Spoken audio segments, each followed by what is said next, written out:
What's going on, everybody? Welcome back. Sith Council, big thing. And you know what we're talking about today. It's going to be a full-on spoiler discussion of The Mandalorian Season 3, Episode 1. There's other news. I think there's some Acolyte director talk and other things. If we get to it, we get to it. But we're really just going to dive deep into this episode because I got Steph here. Steph and myself. Mike couldn't make it today. He's got to work, so he's not going to be able to be here with us. But we will. We'll talk about it in depth. I'll talk a little bit about the event that we went to last night, myself and Brett. I got some footage from that show, or that event last night, where they actually, both Faverau and Filoni introduced the episode, and then right after the episode, they brought out Katee and Pedro Pascal, and I have that footage. I'll play all that for you guys today also. But it's really going to get into a deep dive into Episode 1. Full disclosure, I have seen 2 episodes. I am not going to spoil. I won't spoil the second episode at all, I promise you. But I will say that it is awesome, and that the first episode is it definitely leads into the second one, which is spectacular. But before we get into any of that, if you're brand new to the channel, you've never been here before, you need to show just a little bit of class. Just an ounce. That's all we're asking for. And hit that button, subscribe. Look at that. You got the Sith Council sweatshirt, rocking it.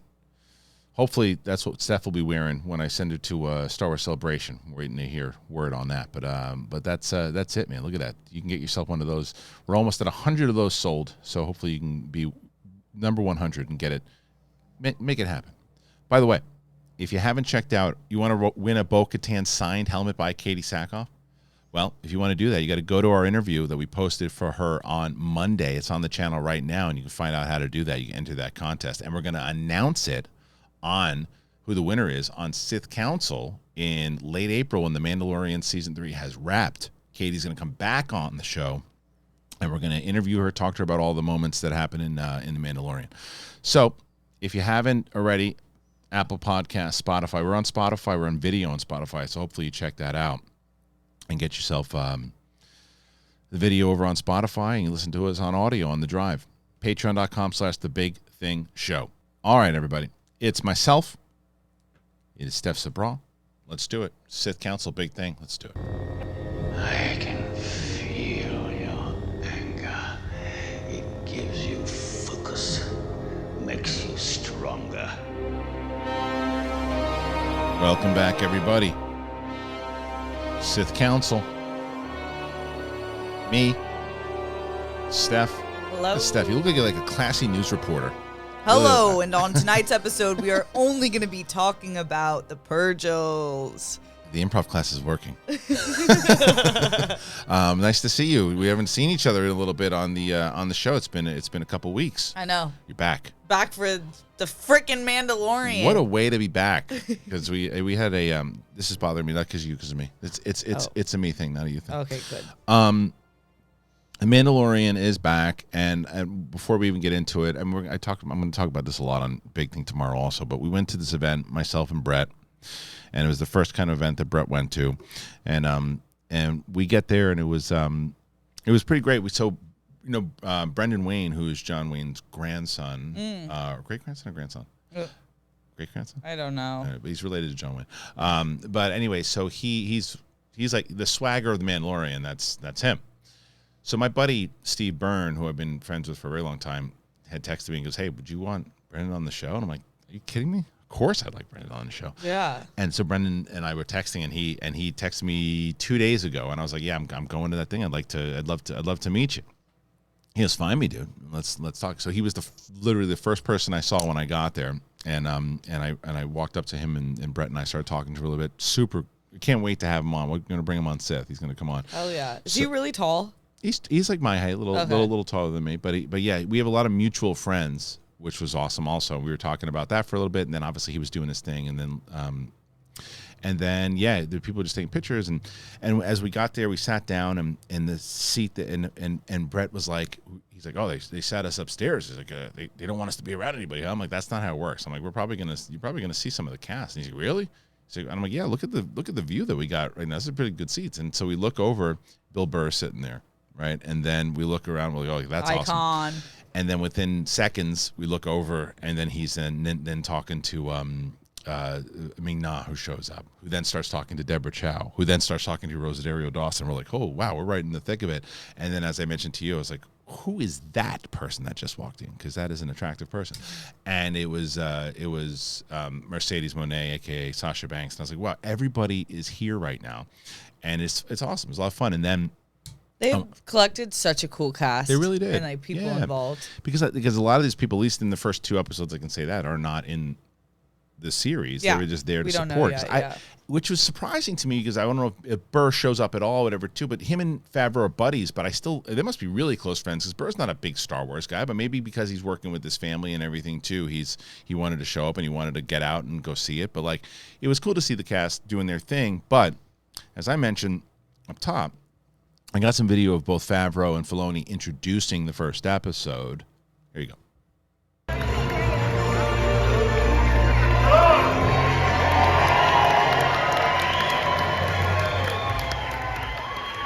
Feel like we're at work.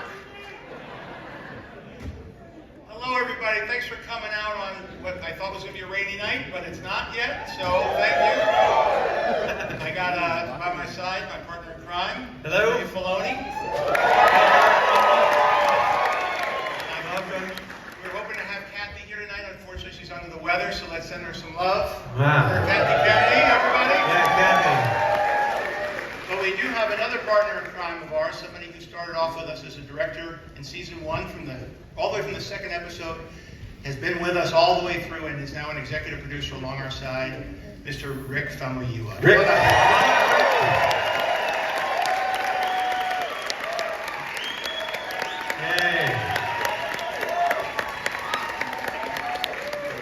Rick is here to show us that you can be fashionable and a Star Wars fan. Always. So what's up? So a few things to get out of the way first. One is you're seeing this before anybody else has seen it. We take a lot of pride in not having spoilers. Our crew has been very cool, and all the surprises all of you have been able to enjoy have been because the people who get to see it early respect that for others. So please, no recording devices.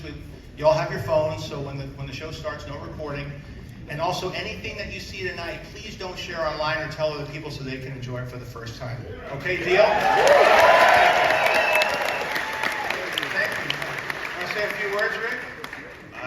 I'm just so proud of the work we've done this season, and there's so much hard work and so many incredibly talented people that work so hard on this, that love Star Wars and bring it every day. And so I'm really proud of the work we did this season. It starts at the top with Jon Favreau and Dave Filoni,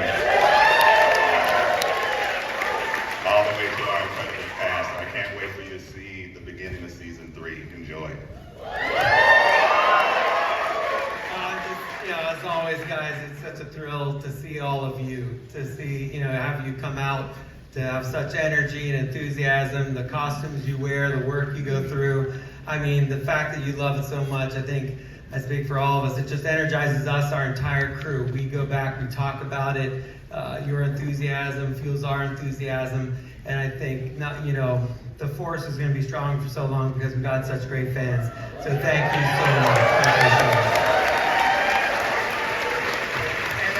We have a lot of people in the audience that have worked on it, and the cast members, and if you stick around after, stay till the end, and we'll introduce you to some of those people, and we'll see you after the show.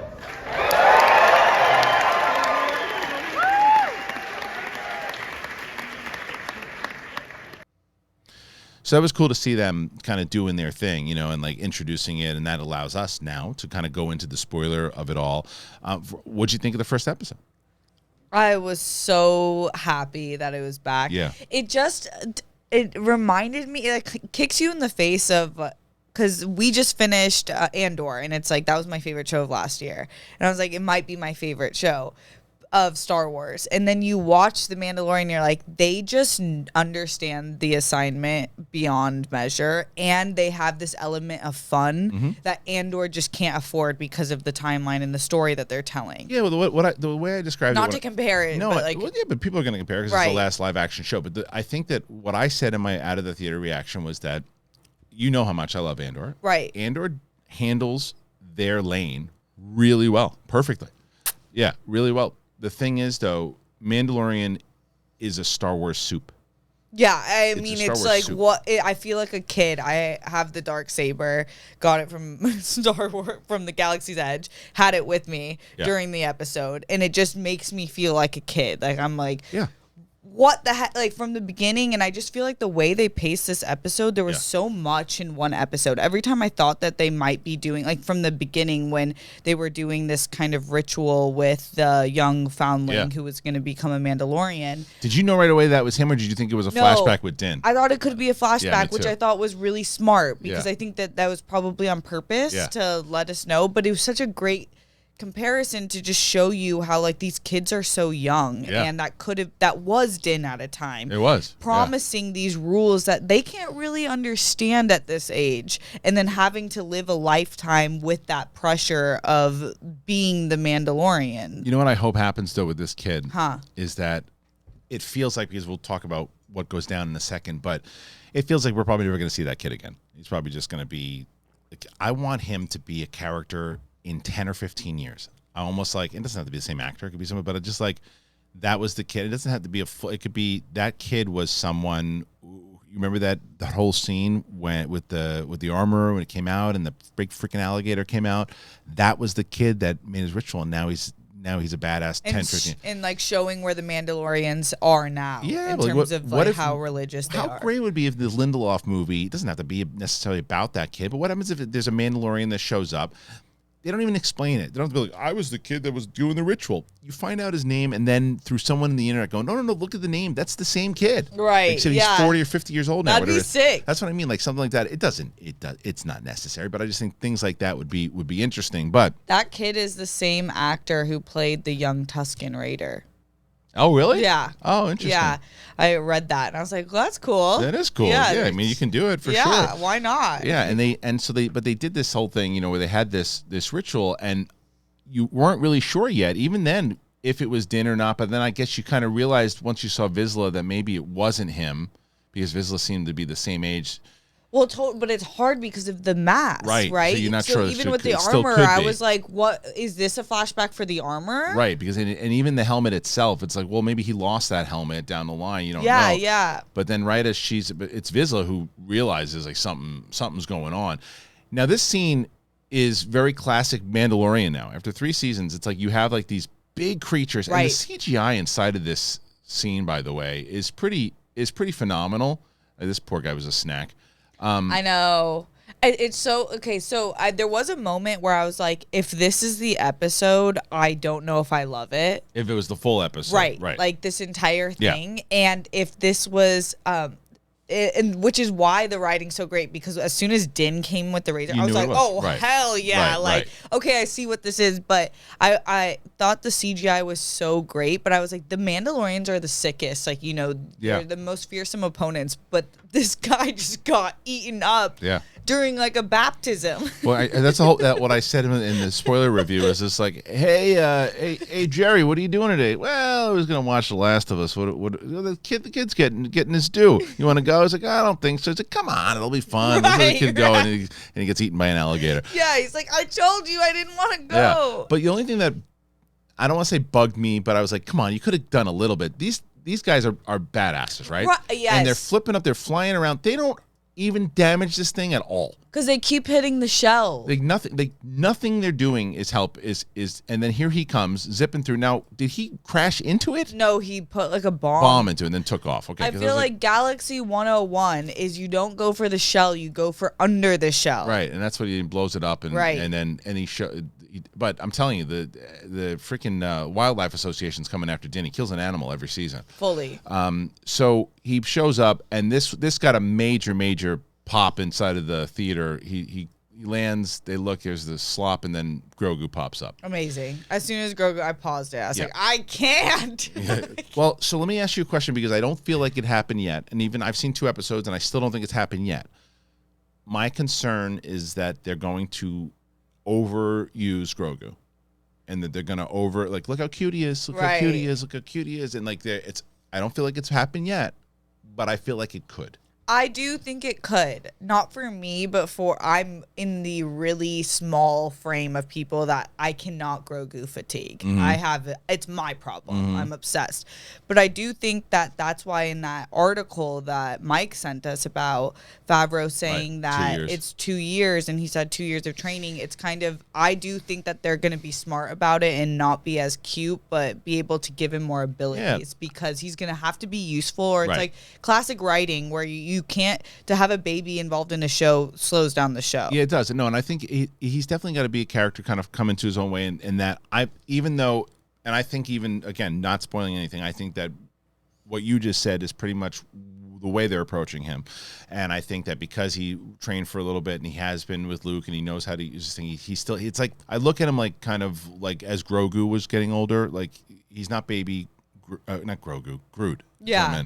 As Groot was getting older, like he was, same thing. He's a teenage Groot, same type of thing of how he's now being. But I just, like I said, like there's a lot of times even in both episode 1 and 2, and it's like, hey, look at, like he's in this one, he's spinning around in a chair and it's adorable. It's like, let's not do that for the entire season. I agree. Yeah, I do agree because there's I'm as obsessed as I am with Grogu, I am truly so into the lore of the Mandalorians and like the religious zealots versus like the new age and like where they're going to end up. And I think that's so important to explore. And that's what sets this show apart. Yeah. And I'm glad that they, and the way that, and the balance and the tone of it, 99.9% of the humor in this episode landed. There was one joke that I said, come on, we don't need to do that. Do you know which one it was? Wait, no, what is it?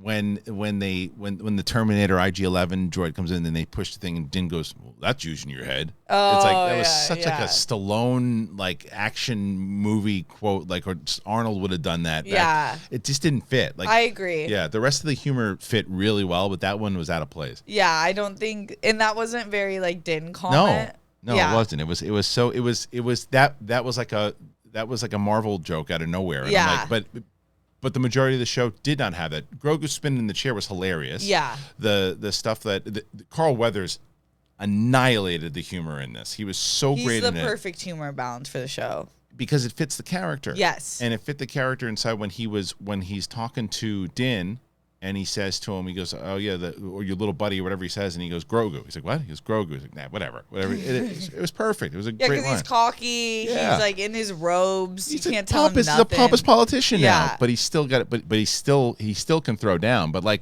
going back to what you're talking about with the zealots and stuff, and the way that I equated it, stuff, is that when he's walking through here, didn't he feel like a little kid? Like, hey, Mom, I did a good thing, right? Right. Yeah, he was like waiting to be like patted on the back. Yeah. And she didn't even mention it. No, because she's like, yeah, you did what you're supposed to do, but guess what? You're not a Mandalorian because you broke the rules. He's like, yeah, but how much I got paid for it? He's like, what do I go bathe in the water? She's like, you can't do that either. I can't wait to see what they do with his own journey, like spiritual journey with this, and how he thinks about this, and what are going to be the things that he sees that changes his view on this. Because even if he goes harder into it, he has to change a little bit. You know, he's either going to go like more into it or less into it. And that's exactly right. But it shows you how important the beginning scene was. Like, as you said, like that whole thing with the initiation and showing how this is serious and this is life, you know, and like showing Grogu listening to all of it as Grogu's kind of training to be a Mandalorian now, but like the crystallization of the planet and saying that Madalore is still able to be breathable, that he's gonna go check it out, and I loved. He's like, look, I'm gonna go there, I'm gonna go bathe in the water, and then I'm gonna cleanse myself, and she goes, all right, this is the way. Yeah, I know. It's like, that's all you need. That's it. You can do that if that's what you're going to do, and if you think you can make it happen, I'm not going to stand in your way, then that's them the rules. Yeah, she's a cool character because of that. I also thought like the whole show did a really, really great job of showing the juxtaposition between like newer age thinking and past age thinking, because it's like the Mandalorians were going to all get eaten up by this alligator crocodile. Yeah. And then here comes Din in this like newer tech ship, blows him up in one shot. Well, I mean, newer tech in a certain aspect is still from the prequels.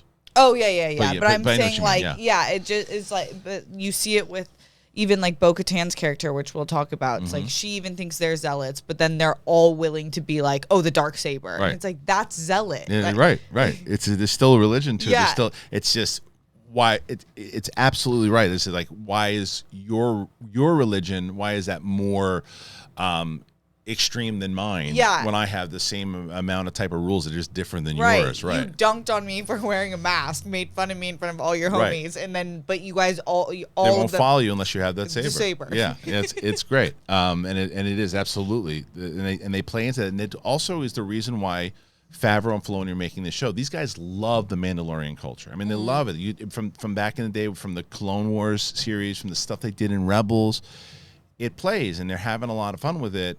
And we're about to talk about it in a second. There's like a major reference to Rebels, and not only to Rebels though. I think the overall this big event that we're talking about with Thrawn and everything else too. And I know that's going to play into Ahsoka, but I think there's more to it. So Din, gets the okay, and he's like, "All right, go bathe in the water, and good luck to you, and we'll see you when we see you."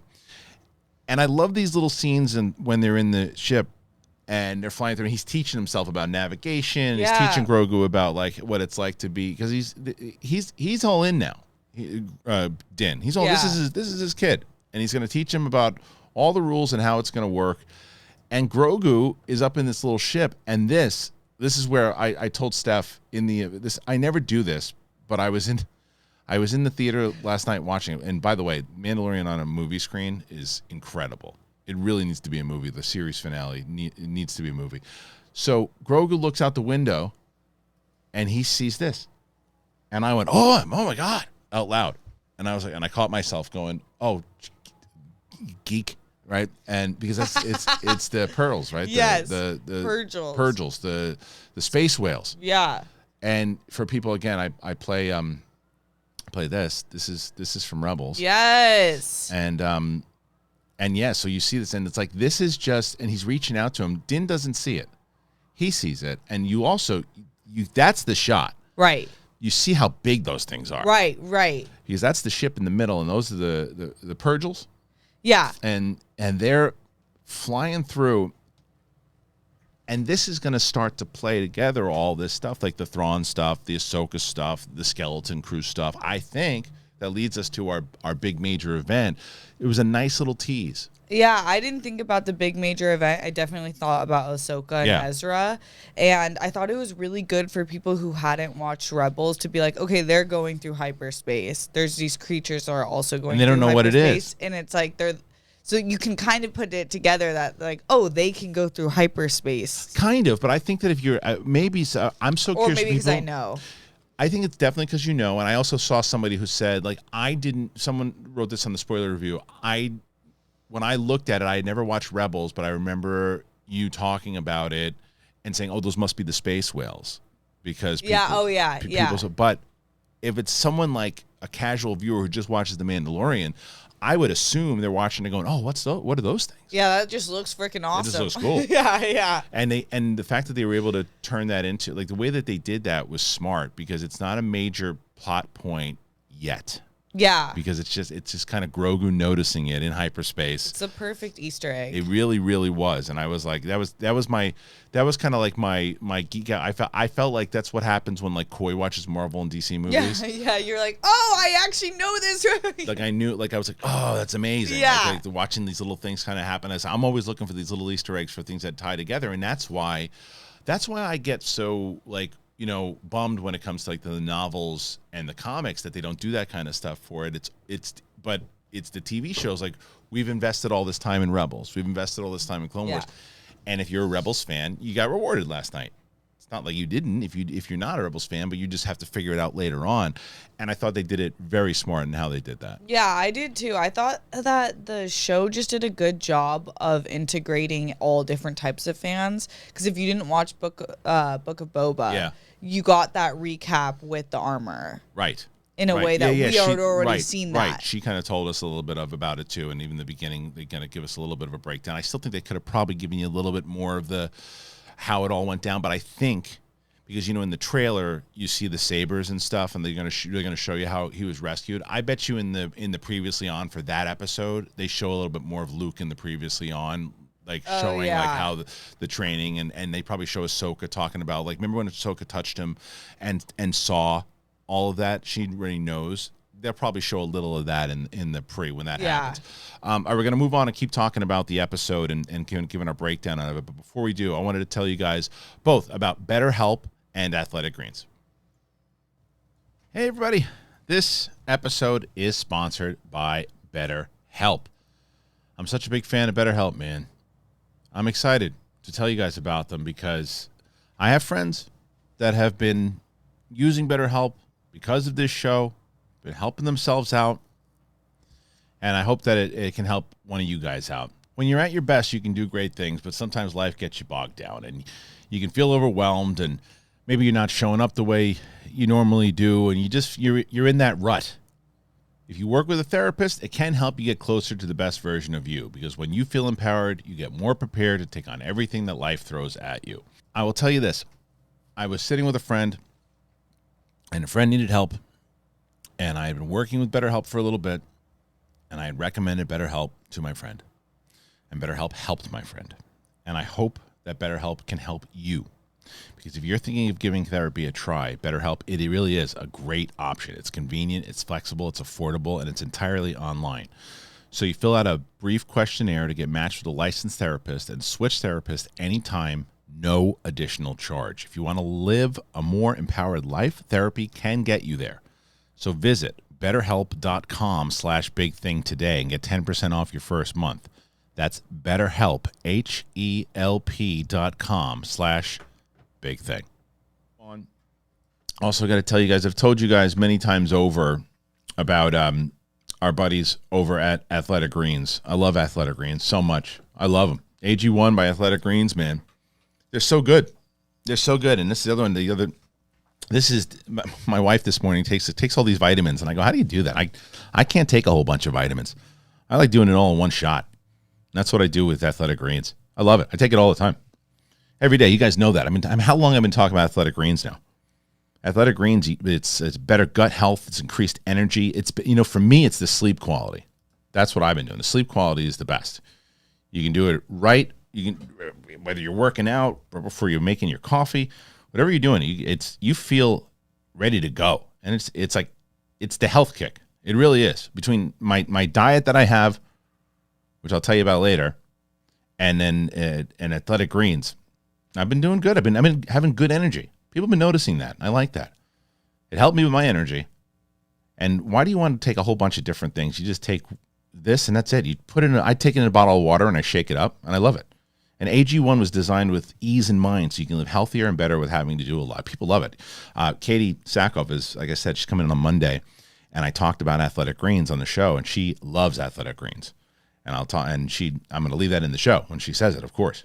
It's delivered to me every month. Very easy to make it a daily habit. So if you're looking for an easier way to take supplements, Athletic Greens, it gives you a free 1-year supply of vitamin D and 5 free travel packs with your first purchase. But you have to go to athleticgreens.com/bigthing.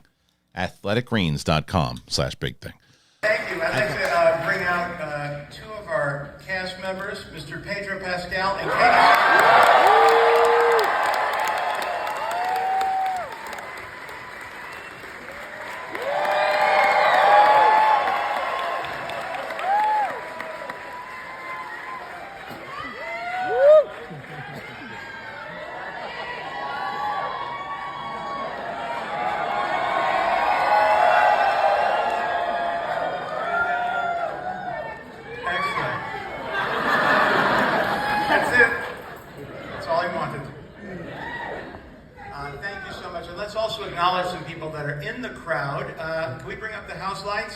Because we have here Amy Sedaris,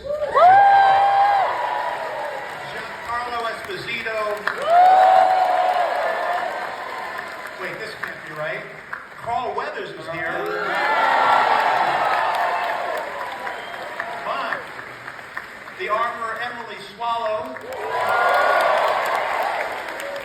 Omid Altai. There he is. Paul Sun-Young Lee. Katie O'Brien is here. And Heavy Mandalorian has business Tate Fletcher. And there's also a few other Mandalorians here, Lateef Crowder and Brendan Wayne.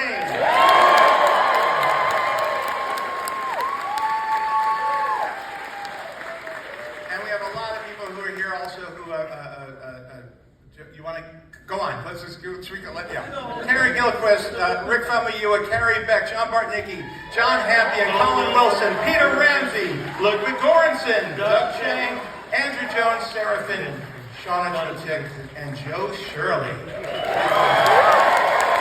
Hey, but let's hear it. Let's give a round of applause to our director of this episode, Rick Famuyiwa.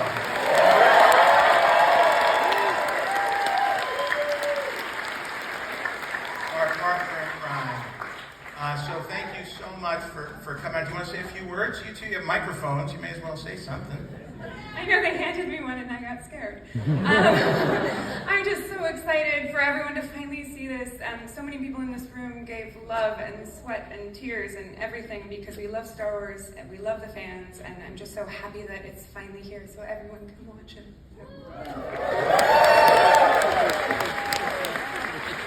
Season 3 is finally here. Brendan, Lateef, I see you. I miss you. And I don't know, congratulations everybody. All the heart and all the dedication is finally gets to be shared with everyone, and I can't wait until you see what happens and what she does to me.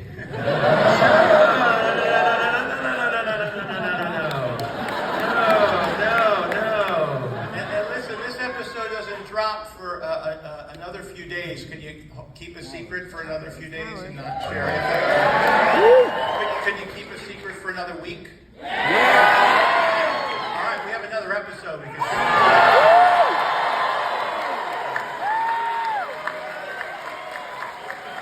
Can't just watch one, you know. Dave, anything you want to say before we? No, I want to watch the episode. I'm so excited. We'll have a little bit of a recap to bring you up to speed for those of you who need to catch up. It's been a while, and then we'll launch into the episode here. Mandalorian Season 3, Episode 2. All right, thank you once again to our friends over at both BetterHelp and Athletic Greens. Very excited to have both of them on board. They're phenomenal, and you guys should check it out. And that's how you help out the show, and you help out yourself. Go check it out. The link is not only in the description, I pin it to the first comment of the show. All right, let's get back into it, Steph. So we have space whales. I mean, I love that shot. I love that shot so much because it gives you the scale of how big those things are. For sure. It's so well done. It And really it is. like it's cool to see, like, even though some people get annoyed of Grogu and this child, but it's like there is something amazing about viewing things from the eyes of a child. 100%. And I think, look, he's definitely pretty beloved, and I think that he's going to do more stuff that make people like him more so, because I agree, he can't just be the baby the whole time. Yeah. He's got to do more, and I think he's going to. But this was another thing that they did very well. Although I do have one, I wonder if we have the same gripe. They go to Navarro. Yep. And they head to Navarro, and it's so great to see what Navarro has been, because remember, we spent a lot of time in Navarro in season 1. Yeah. And It was shite. yeah, and it was, and you look at this build out of what they've done and what Grief essentially has done, and you look, I mean, we've seen this shot so many times, but never like this. It's like flourishing, and he walks through, and this was such, you talk about Star Wars soup, like look at just the back with the droid in there, and like all the different, like you get the Mon Calamari, you got the monkeys in the trees, you got the freaking protocol droids. This to me, it looked like Star Wars Celebration. Yeah, Yeah. it definitely Right. did. So that's what your gripe was? No. Oh, okay, No. okay. I loved it. Yeah, I loved yeah. it. I thought it loved was really good because the monkeys in the tree, I forget what they're called, but they were being skewered. Kazakians, whatever. Yeah. They were being skewered Yeah. in season 1, Right. and Now then they're now they're flourishing. like thriving, Yeah. like Yeah. woo. Yeah, it's true. I don't know why they got spared, but still. But I guess they like monkey meat. yeah, somebody else got but right, the previous shot right before it, something else was getting eaten. Yeah. But either way, they set that whole thing up, and he's walking, and as he's walking through with Grogu, and he's moving, and he's you see it through his eyes, and you're seeing like now what this has become. And I absolutely, I mean, I loved it. I loved the setup for it because it does show it. I tell you, one of my bigger gripes that I've always had since season 1 is these 34-minute episodes. Oh yeah. Come on. It's like this. Why we could spend at least like 45 minutes on in general. Like I think that some of it takes away from a little bit more of the character development by making them so short. I don't get it why they make them so short, but that's not my particular gripe with this. This kid's in the street, and this is my gripe. Okay. My gripe is that I love IG-11, right? Yeah. And what he did, and the idea they go, and there's this big statue, and they honored him as they should. He's stepping on a stormtrooper's head. Why do we need to bring him back? Why do we need to bring him back? He died. It's like it takes it away. It's like, because I liked that they tried to bring him back. It's like, hey, listen, I got to try to bring him back. And Grief's like, well, I'll give you another droid. And he's like, I got to try. And the thing pops and tries to kill him. He's like, all right, what's the other droid that you got? Show me what else you got.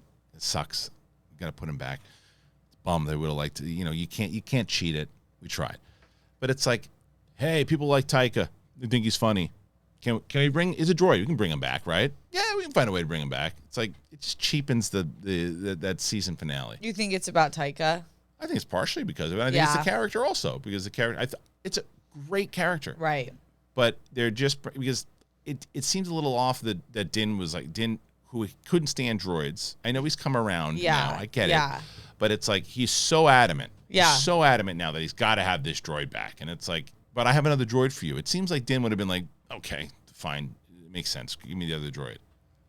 That was the only little minor gripe. It's like, only bringing him back because people liked him. I definitely hear that. And I was like, oh, that's interesting. Because even when they showed previously on, I was like, why are they showing IG-11? Like, that's odd. He died 2 seasons ago. Right.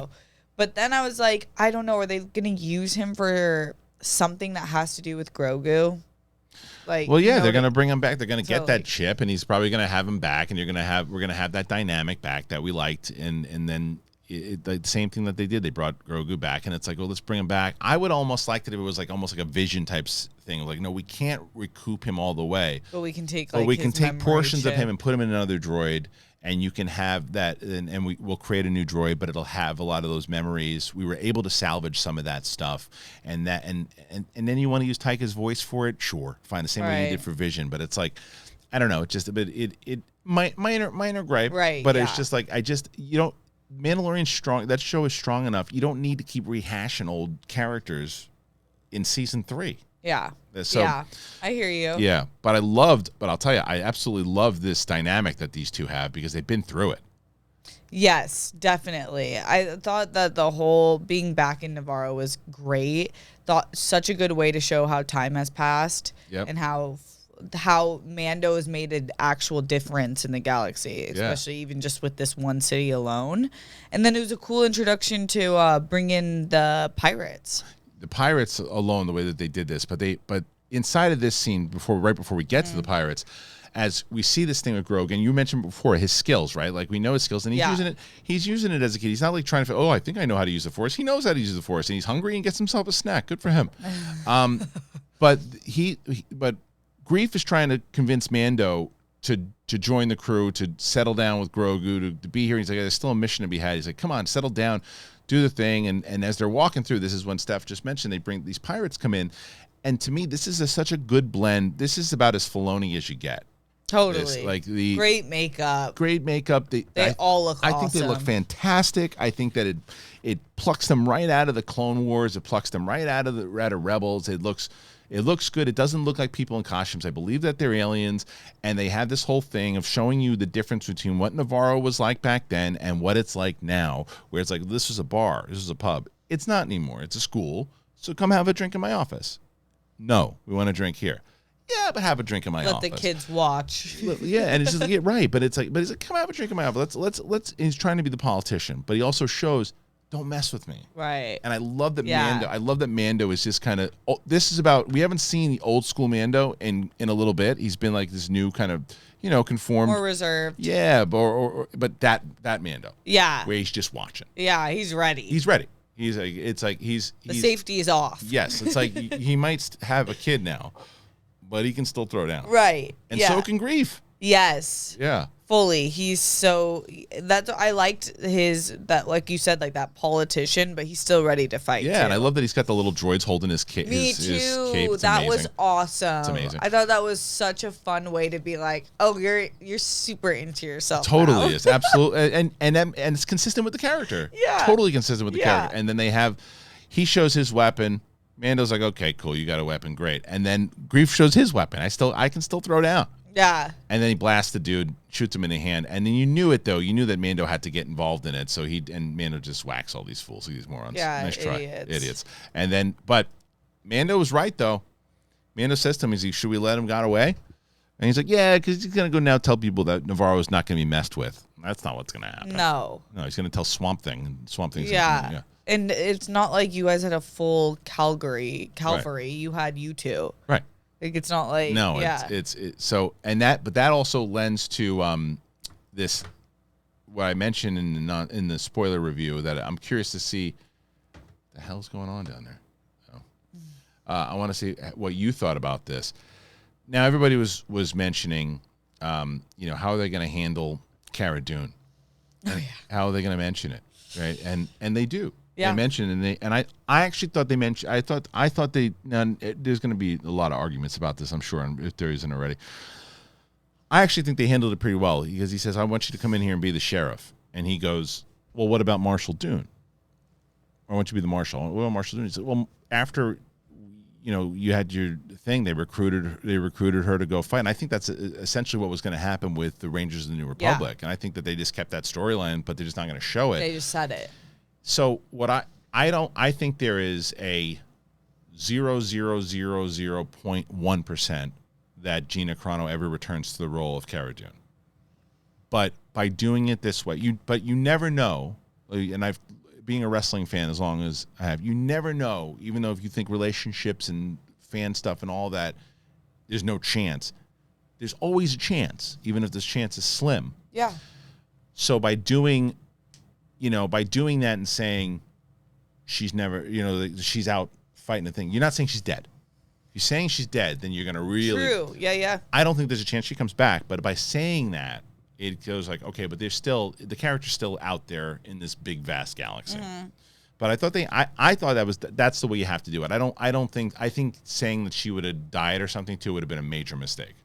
Yeah, I feel like that's dramatic just to be dramatic. Yeah, and spiteful it would have seemed like though too. Yeah, which is just like no need. Yeah.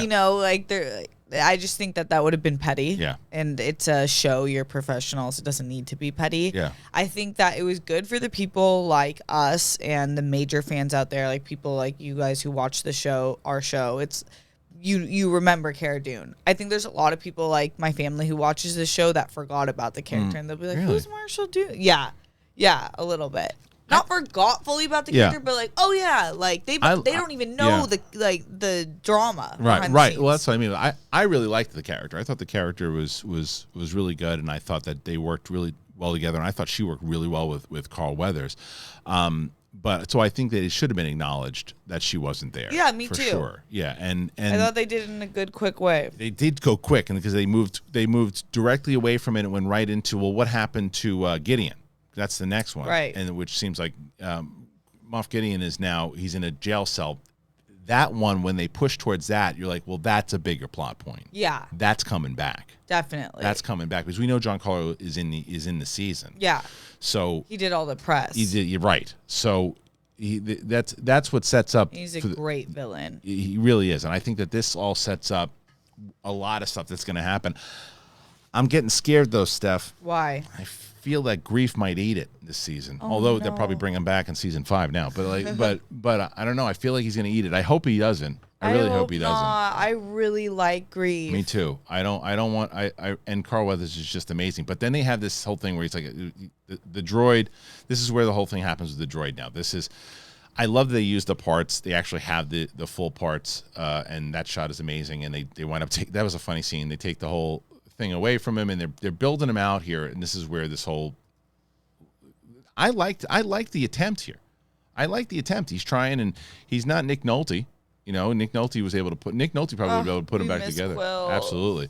Yeah, I have spoken. Right. And I think that Quill could have actually probably put him back together and revamped him, but he comes back and he has this kind of Terminator moment, and I love when Grogu gets tossed to. Totally hilarious. That was funny. Yeah. And then this I like that the droid stepped in. Just the whole. That was using your head, whatever it might be. But then they go to the what's the Babu Frick? I think they're Azalians. Okay, so this was hilarious. I loved this scene. And this was again the humor. Anzellans. The humor in this scene was spectacular because it was the Anzellans. They're funny creatures, right? They're funny creatures, and the things they're saying is like I don't know, and then they talk a little basic, which is hilarious. So like, the part's not there, and then Din is basically looked like Brett did last night, all humped up in his seat. I don't know. I gotta show you this picture of Brett, which is absolutely hilarious. I wish that my things would update, but look at this picture. Check this. This is a picture of Brett last night in the God. So this is how Din looked though in that scene. That the aliens, is what they're called. Yeah, Anzellans. All right. So look, this is Brett from last night in and that's how Din looked. Din looked like as he's sitting there. Yeah, totally. Right? He's just sitting there. Right. Why are you? So anyway, so let's get back to the actual show itself. But this whole thing, and I love this whole scene because Grogu is so good. I want talk about smart merch. I want one. Yeah. Hey. But Babu Frick wasn't there though, and I like that they didn't use Babu Frick. Same voice actress though. Okay, great. And such an old school Jim Henson type of thing, and remind me of Labyrinth, and it was so great, right? It was like Labyrinth.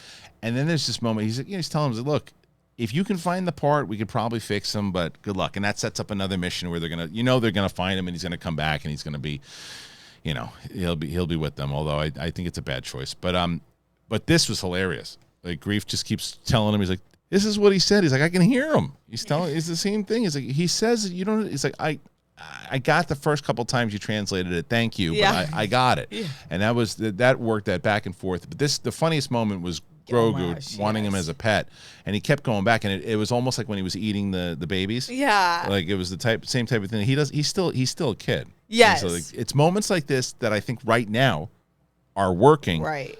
Let's not overplay it. Totally. Yeah. But when he went to grab him, I was like, "Oh, it was adorable." Is he gonna do it? Yeah. So good. It was really good. It was great. So yeah, I agree with you though. You can only have so many cutesy moments when you're dealing with Din Djarin and the Mandalorians. Right, and it's working right now because of the circumstance that they're in, and then they take off and they're back on their things like come on back. We'll get you that chip. Get me that chip. We'll get the droid working, and off he goes. And this was about. And this is why I said this Star Wars soup. He's teaching about the navigation system and all that. And then the pirates show up, and we have this amazing Attack of the Clones type space battle that's out there. It looked so great. The costuming on the aliens were amazing. And I don't know how you felt at first about the Pirate King. But like I was nervous at first because I was like I was like, I don't know about this costume. That shot, right? But then when they go zoom in, that's creepy. Totally. At first I was like, oh, the play on pirates, I don't know, is a thin line to kind of walk on. It could be corny, but I thought it was campy in a dark way. Space campy. Yeah, it was the way which I liked. It was very Clone Wars to me. Yeah. But in a complimentary way. Yeah. Like it had that. See, when they go for the old serialized feel sometimes, it can really play on the feel of uber cheese and it doesn't land. And then there's times that they do it just right. I thought this was done just right. And not for that long. The space battle still came into play. You see what a pilot and how he's really vibing with this ship now. He's able to maneuver it and I loved it. And then he hits the button and he just blasts off and he's out of there.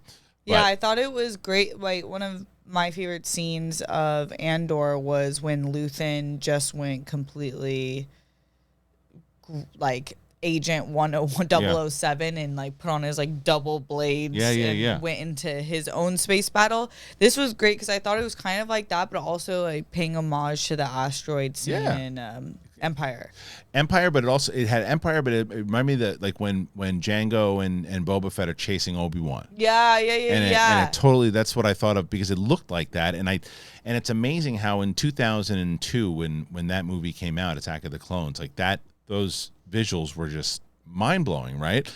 And for a television show to do that, albeit even 20 years later, a television show to do that and look just as good.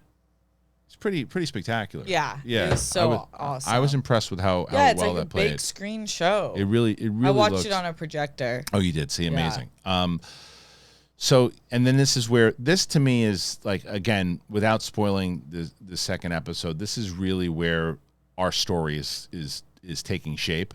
You set it up with the armor of the mission in general to get to Mandalore, and then he shows up in the vicinity of Mandalore on this planet that Bo-Katan's castle is on, and he lands, and Yeah, Satine was there at the time. yeah, and then we come in, and Bo's just done, man. She's just over it, and she's just kind of chilling on this thing. There's nothing around. She ain't drinking. She's just sitting. Sad girl vibes. Yeah, she's just, I'm good. I don't want anything to do with this. And what are you doing here? You know, go do your thing.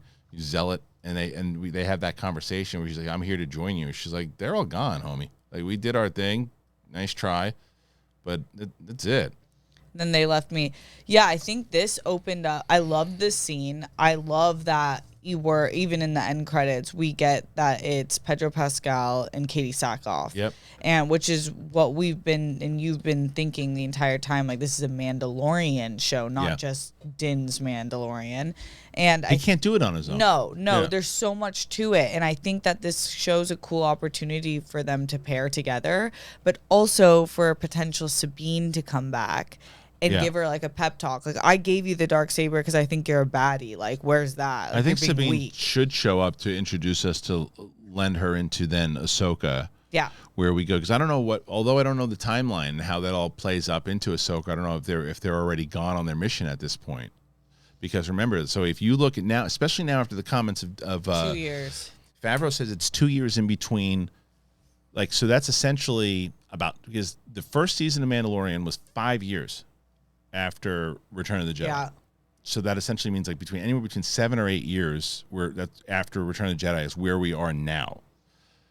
Now, I think that that prologue, that whatever happens right after Rebels ends, because Rebels ends right before, like, the actual storyline itself ends right before New Hope and all that stuff goes down, and then they do the little prologue afterwards, or whatever the hell it's called, where you see Jason Sundala is born and all that stuff, and then it gets into that scene where Ahsoka comes in and tells Sabine, "Hey, I found him. Let's go do this." Yeah. thing. That took place after that whole scene in Mandalorian. So so it's like, but does that mean by where we are timeline that they're already off on their mission? So maybe we won't see Sabine? I don't know. Yeah, or maybe she can like call in. Call in. Like, you know how they do I forget what they're called. Oh, the holocron. Yeah, I know, but it's like, I think you're gonna have her. They FaceTime. Yeah, they FaceTime. You don't know that? Yeah, like they do in Last Jedi. Yeah. Oh, yeah. Force Skype. But yeah, it's I don't know. It's good times. Yeah, I don't good times. But I don't know. I don't know. I mean, it just depends on how they explain it. They could, but I think the showing of space whales. But I think I think they'll explain it. Yeah. I think that's just like I think that's what they need, because we already alluded to her in season 2. Yeah. When she said this is who gave me the Darksaber originally. Right. Well, the Darksaber is definitely going to play even a little bit more. She asked him, "Do you still have it?" Yeah. And he's like, "Yeah, I still got it." And she's like, she knows. Like, I've been training. Yeah. She's like, "I can't do anything with it. You know, I can't look, swing that thing around," she says, and they'll follow you. But like, she's beaten down. Yeah. She's done. You all need to readjust your lens on what it means to be a Mandalorian. Right. And then so you should go, I ain't helping you. And again, Katee crushed it in this scene. Totally. And again, she was on the show from Monday, so if you want to check it out, you want to find a way to win that helmet, man, autographed by Katee herself, go check out the interview. Check it out today. Don't mess around. Heck yeah. And then and once again, Rick Famuyiwa just annihilated this episode. Did a great job, because it's always tough for the director of the first episode of the season, especially after a well-established show, to really, you got to establish that vibe. Yes. And you got to say, here's everything, because we got a lot going on, and we got to tell you where everybody's been, everything's doing, and this is where because it is a setup. The first episode is always a setup. Things have to happen, but it's always a setup. And I wish they would have given him another 15 minutes. This 33 this episode without the credits and everything else too, and the art. It was so great to have the art back. Yeah. But without, it's like 32 minutes or something too. The second episode is a little longer. Yeah. But, it is? Mm-hmm. Okay, good. Second episode. Yeah, longer. it's interesting because while I wish that each episode was an hour, because I just love hour episodes, especially when I'm obsessed with the show as much as I am with The Mandalorian. I think that this episode did an excellent job of doing what you just said, which is like establishing what we've seen before, how that's going to move forward, giving us some things to look forward to. Yeah. We're going to get the pirates back. We're going to see course. more Mandalorians. The Darksaber is going to be involved. Bo-Katan's going to be bigger in her scope of a character. And so there's so much that you already see. And then we get to see, they establish that like, oh, we're really digging into the lore of Mandalorians. You're going to lose your mind when it comes to the next episode. I'm so excited. I am going to say, because I thought about you when I was watching it a couple times, and I said, oh my God, Steph's going to lose her mind. I think this is going to be one of your favorite episodes ever. I was like, this show, like, you guys know I'm obsessed with whales. So even them just having that, I was whales. like, let's go. You read my diary. But I think that they set it up really well. It's nice to have the show back because... And it's like, so nice. And again, nothing against Bad Batch. I forgot. I did a solo episode last week. I forgot to even talk about it. Like I don't even remember. Do you remember did you watch the episode last time? Which one was it? It wasn't it the one where? Because I've seen 14 of them. Okay, wait. I'm mixing up the one from the week before where Omega and Tech were in the water and had to escape from the other side. Again, good. I liked that episode. Yeah, the episodes again from the later part of the from this on, it's good. It's just so forgettable now that you have this show back. I know. It's gonna get, and it's tough because the show comes out at 12. And so I didn't finish watching it till 1, and then I was so stoked on it. I went back and looked at some scenes, and I was up till 2. I'm like, I'm not gonna watch Bad Batch right now. Right. Yeah. And I guess again, it's there to have. It's a nice little appetizer if you need to watch it. But I mean, and like I said, I can't remember what the last one was, and I don't know if you guys still want us to really dive deep into Bad Batch. Let us know. We'll. Like I said, I've seen 14 of them. I do like the episodes. I do like the remainder of them that I think actually plays pretty well. So if you guys want us to still kind of dive into it, we will. But I do want a couple other things I want to get your thoughts, everybody's thoughts out there on Mandalorian, what you thought about it. But I want to also get into this story about some of the directors that they announced for The Acolyte. Oh, heck yes. Yeah, did you not hear this yet? No, not yet. Yeah, they're doing multiple directors again? Yes, cool. Smart. I think that's smart. Very smart. So with The Acolyte and this is from our buddy Miguel Fernandez, the great Miguel Fernandez. With The Acolyte, although Miguel, I didn't see you guys covering that Katee Sackhoff interview, but maybe I missed it. With The Acolyte about to begin its 5th month of filming in the UK, we're learning a little bit more about the people that are working on the show behind the camera. While Lucasfilm has been surprisingly upfront about the cast of the series, not much information has transpired about its writers or directors besides the fact that Leslie Headland is captain of the ship. First mentioned by insider Daniel Rickman and later confirmed by Discussing Film, it looks like the After Yang director, Kokonada, will be helming at least an episode of the upcoming series. Discussing Film also adds that The Witchers, this is a pretty good cast so far. Alex Garcia Lopez also in the mix. Up to this point, we only knew about Leslie Headland directing the pilot, although we assumed she might step in to direct another one. She's show running it though, right? She is. I think she'll direct 2. Okay. I think that we've got now Alex Garcia Lopez to do it, and then Kokonada. The Witcher makes sense. Absolutely, vibe wise. Yeah, this is again getting me more excited. It's currently unknown how many episodes either Kokonada or Garcia Lopez will direct. Much we don't know the total episodes. Besides directing the critically acclaimed film After Yang, starring Colin Farrell and Jodie Turner-Smith, who was also in The Acolyte, Kokonada also helmed 4 episodes of Apple TV's Plus Pachinko, which received rather positive critiques last year. And Garcia Lopez is a prolific TV director who has worked on Netflix's Cowboy Bebop, The Witcher, Daredevil, The Punisher, and Luke Cage, among others. Fantastic. I think I love hearing this. I think this is a great choices. I'm looking up Yeah. After Yang. I hadn't even heard about yeah, it. yeah. After Yang, it's Colin Farrell. I definitely want to watch it. I have it. I need. It's one that I really want to watch. Need to check it out. I hear It's so great interesting. things. Like, oh, it's A24, obviously. Yeah. How you just never know how people pull their directors, writers, or actors. Yeah. And you have Jodie Turner-Smith in this, and she's one of the stars of this movie. So I wonder like which one came first, Yeah. But he's the director and writer of After Yang, so someone watched After Yang. Yeah. Oh, absolutely. Right, and then they were like, "Oh." Well, it's also because Jodie Turner-Smith and the way that it's going to play it, probably whether meetings through that and everything too. But it's I'm excited for that one for sure. But right now, everybody's going to be caught up in Mandalorian. Yeah. And then this is something I was going to ask you about because this broke on the other day. Did you hear that Rosario Dawson said that Ahsoka is not going to come out until like the fall, late fall? No. That's what she said in her report. Now, it's not confirmed and doesn't necessarily mean it's true. Huh. But so they would have a big gap, right? Not only would it be a big gap, I mean, it's two. There's two questions. Let's say that show comes out in September, and it's over by November, December. Where does Skeleton Crew land? Does it land right away in December? Or does it land in January? Because they said it's supposed to come out this year.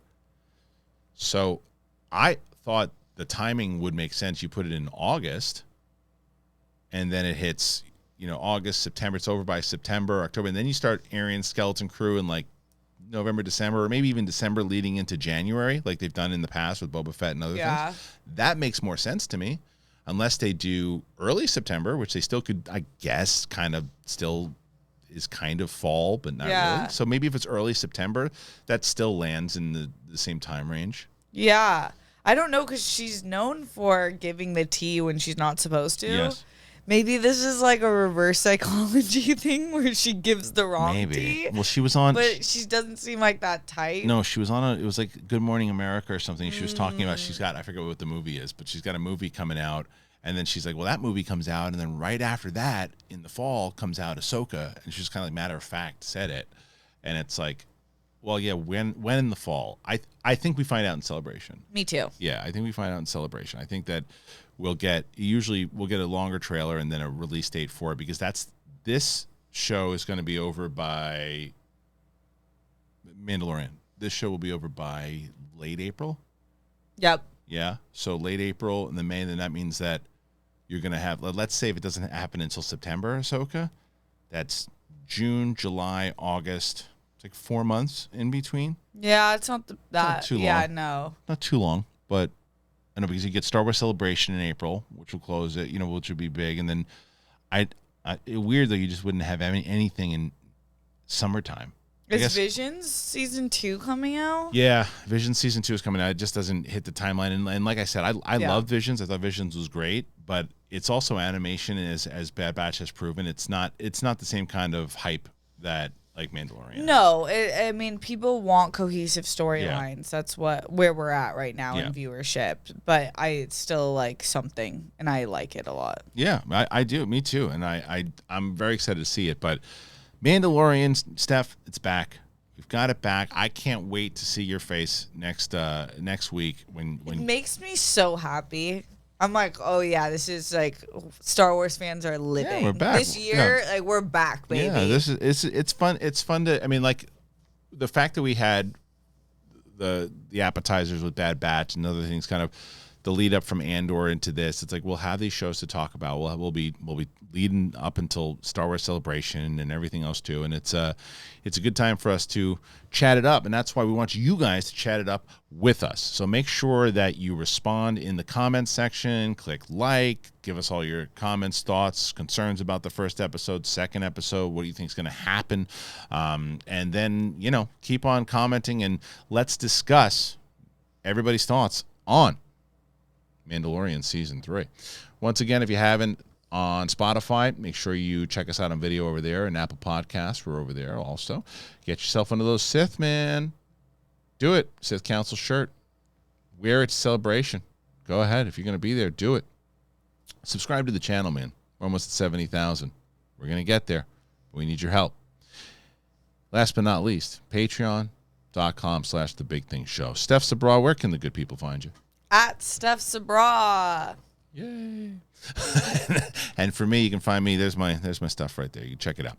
Thanks, everybody. We really appreciate you. And I wanted to give a shout out to the great Wicked Art for our opening and closing of the show.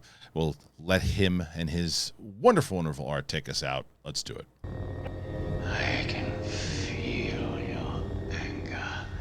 It gives you focus, makes you stronger.